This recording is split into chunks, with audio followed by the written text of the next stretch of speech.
Hello students, कैसे हो? I hope आप सब लोग बढ़िया होंगे। तो यार, आज की इस वीडियो में हम लोग डिस्कस करने वाले स्टोशियोमेट्री का लेक्चर 1।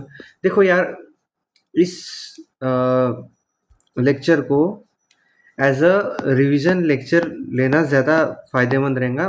ये तब आप देख सकते हो जब आपका ये चैप्टर या अपना मूल कॉन्सेप्ट आपकी कोचिंग में हो गया हो। इसे ऐसा फर्स्ट टाइम देखोगे तो आपको कुछ समझ नहीं आएगा, लेकिन एज अ रिवीजन जब आप इसको देखोगे तो आपको बहुत ज़्यादा मज़ा आएगा, क्योंकि इसमें मैंने दी है वो डेप्थ जो शायद आपके कोचिंग वाले भी नहीं दे सकते। सबसे पहली बात यार, स्टोशियोमेट्री होती क्या है? तो स्टोशियोमेट्री सबसे पहले ग्रीक वर्ड से डिराइव किया गया है, स्टोशियो और मेट्री से, जिनका मीनिंग है मेजरमेंट ऑफ एलिमेंट्स। ठीक है। अब ये स्टोशियोमेट्री को दो पार्ट में, दो सब कैटेगरीज में डिवाइड किया जा सकता है। सबसे पहले ग्राविमेट्रिक एनालिसिस, दूसरा वॉल्यूमेट्रिक एनालिसिस। ठीक है। तो यार, सबसे पहले बेसिक बेसिक चीज़ें अगर मैं समझाऊँ तो एक बैलेंस रिएक्शन लेते हैं कि मैं एक रिएक्शन लेता हूँ, Ma plus Nb gives Pc plus Qd। देखो, तो मैं क्या कंक्लूजन निकाल सकता हूँ कि A और B जो है वो रिएक्टेंट्स है, ठीक है। C और D जो है वो प्रोडक्ट्स है।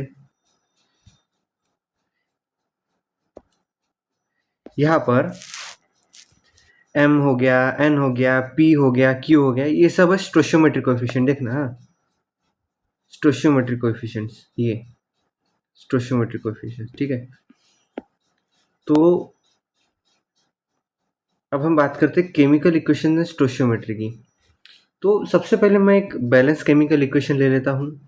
MnO2 plus 4HCl gives MnCl2 plus 2H2O plus Cl2। ठीक है, बैलेंस रिएक्शन है।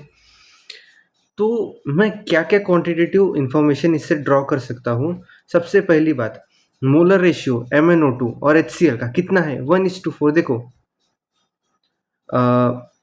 H2O, मैं एक स्टेटमेंट भी कह सकता हूँ कि जितने मोल्स ऑफ H2O प्रोड्यूस हुए वो ट्वाइस होंगे जितने नंबर ऑफ MnCl2 प्रोड्यूस हुए हैं। बिल्कुल, जहाँ 1 मोल ऑफ MnCl2 प्रोड्यूस हुआ है वहाँ 2 मोल ऑफ H2O प्रोड्यूस हुआ है। ठीक है।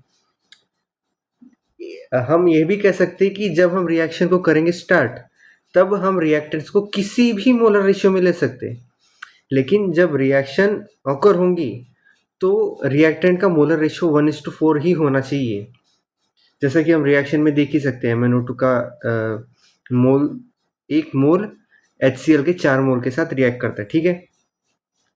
अब और एक पॉइंट कि बैलेंस केमिकल इक्वेशन को law of conservation of mass follow करना चाहिए। जो मास रिएक्टेंट का है वही मास प्रोडक्ट का होना चाहिए। अब क्वेश्चन को समझने के लिए हम एक एग्जांपल लेते हैं कि calculate the weight of lime CaO that can be prepared by heating 200 kilogram of limestone CaCO3 which is 95% pure. ठीक है। तो इसका सॉल्यूशन देखते हैं कि यार, सबसे पहले कोई भी क्वेश्चन आए उसमें हमें बैलेंस रिएक्शन लिखनी ही पड़ती है। तो लिखते हैं बैलेंस रिएक्शन। सबसे पहले CaCO3 लाइमस्टोन देता है हीट होने पर CaO जिसे हम लाइम कहते हैं और CO2 गैस।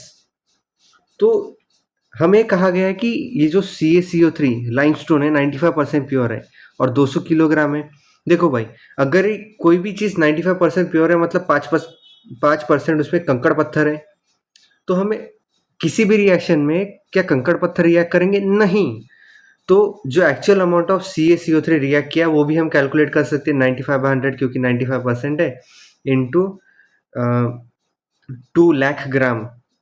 ऑब्वियसली केजी को मैंने ग्राम में कन्वर्ट किया, तो इतने ग्राम 1,90,000 ग्राम ऑफ CaCO3 रिएक्ट हुआ है। अब रिएक्शन में कैल्शियम के एटम्स कंजर्व हुए हैं, और रिएक्शन को देखो भी कि CaCO3 का 1 मोल CaO का 1 मोल देता है। इसका मतलब CaCO3 के जितने मोल्स, लाइमस्टोन के जितने मोल्स होंगे उतने ही मोल्स ऑफ लाइम हमें मिलेगा। तो यही चीज़ मैंने यहाँ पर लिखी कि moles of Ca in CaCO3 is equal two moles of Ca in CaO। तो CaCO3 लाइमस्टोन के मोल्स निकालेंगे हम। सबसे पहले 1,90,000 ग्राम अपॉन इसका मोलर मास कैसे निकला, 40 कैल्शियम का, 12 कार्बन का और 16 3 48 ऑक्सीजन का, दोनों सब मिला के 100 बनता है इसका मोलर मास, जो कि moles of calcium in CaO जो कि है मास ऑफ कैल्शियम CaO जिसे हम कहते हैं लाइम डिवाइड बाय 56 जो कि उसका मोलर मास है। ठीक है, तो x की वैल्यू हमें मिलती है 106.4 किलोग्राम, जहां हमने x को माना था मास ऑफ CaO। ठीक है, अब बात करते हैं बेसिक में ही लेकिन सबसे टफ टॉपिक जो स्टूडेंट को लगता है वो है कॉन्सेप्ट ऑफ लिमिटिंग रिएजेंट।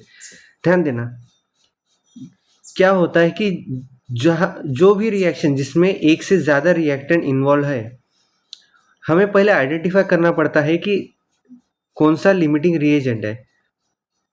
और लिमिटिंग रिएजेंट वही होता है जो सबसे पहले कंज्यूम हो जाता है पूरे रिएक्शन में। अब लिमिटिंग रिएजेंट को आइडेंटिफाई कैसे करें, मैं इसको 4 स्टेप में सिंप्लीफाई कर चुका हूँ और इससे ज़्यादा सिंप्लीफाइड आपको कहीं भी नहीं मिलेगा, लिख के ले लो वरना मेरे नाम का तुम कुत्ता पालो। ठीक है, तो सबसे पहले बैलेंस केमिकल इक्वेशन होना चाहिए था, मैंने गलती से सिंबल लिख लिया है। रिएक्शन बैलेंस केमिकल रिएक्शन लिखनी है हमें। फिर हमें हर एक रिएक्टेंट का स्टार फाइंड करना है, जहाँ स्टार मतलब moles of reactant upon stoichiometric coefficient of reactant है। ठीक है, अब हम तीसरी स्टेप में करेंगे कि compare stars of all reactants, सभी रिएक्टेंट्स के स्टार्स को कंपेयर करेंगे। The reactant with least magnitude of star is limiting reagent. ठीक है, जिस भी रिएक्टेंट का स्टार की वैल्यू सबसे कम रही वही हमारा लिमिटिंग रिएजेंट है। देखो यार, जो भी हुआ है उसको हम एक एग्जाम्पल के साथ समझने की कोशिश करते हैं।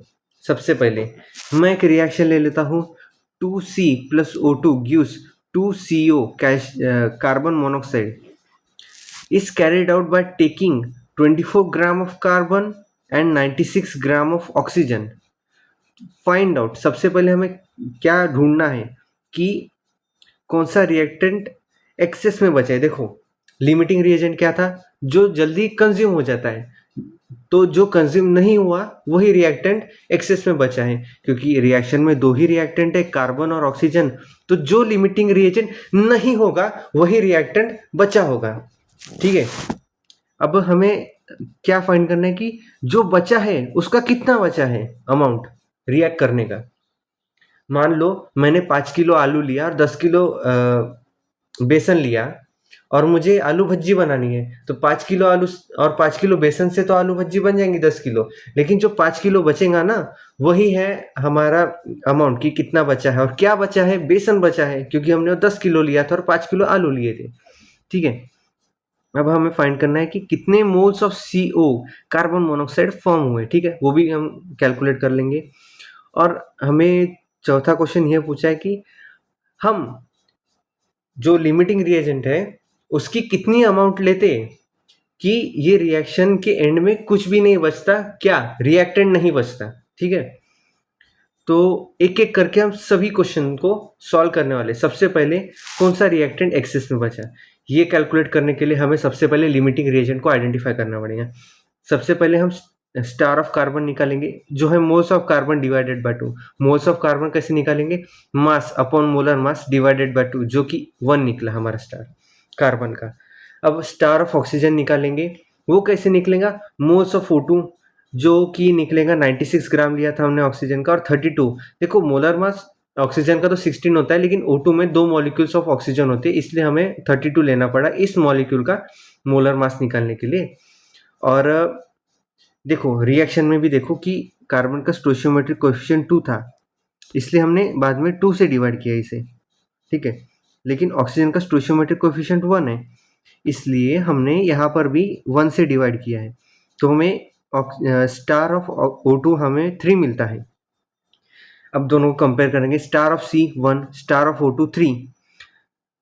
कौन सा स्टार की मैग्नीट्यूड कम है, तो सी के स्टार की वैल्यू कम है, इसका मतलब सी लिमिटिंग रिएजेंट है। इसका मतलब जो लिमिटिंग रिएजेंट नहीं, जो बचा है वही हमारा रिएक्टेंट है, जिसे हम O2 कहते हैं।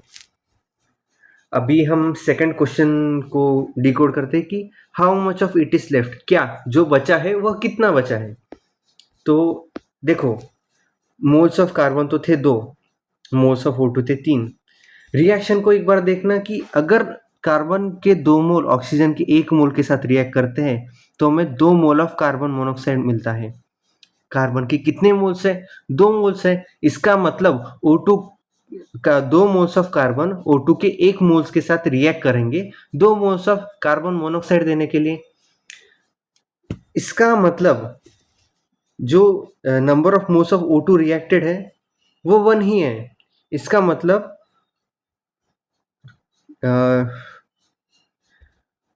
2 मोल्स ऑफ O2 बचा है। 2 मोल्स ऑफ O2 में 64 ग्राम ऑफ O2 रहता है। इसका मतलब जो अमाउंट बचा है O2 का वह 2 मोल यानी कि 64 ग्राम है। ठीक है। थर्ड क्वेश्चन कि how many mole of CO are formed, carbon monoxide के कितने मोल फॉर्म हुए। ठीक है।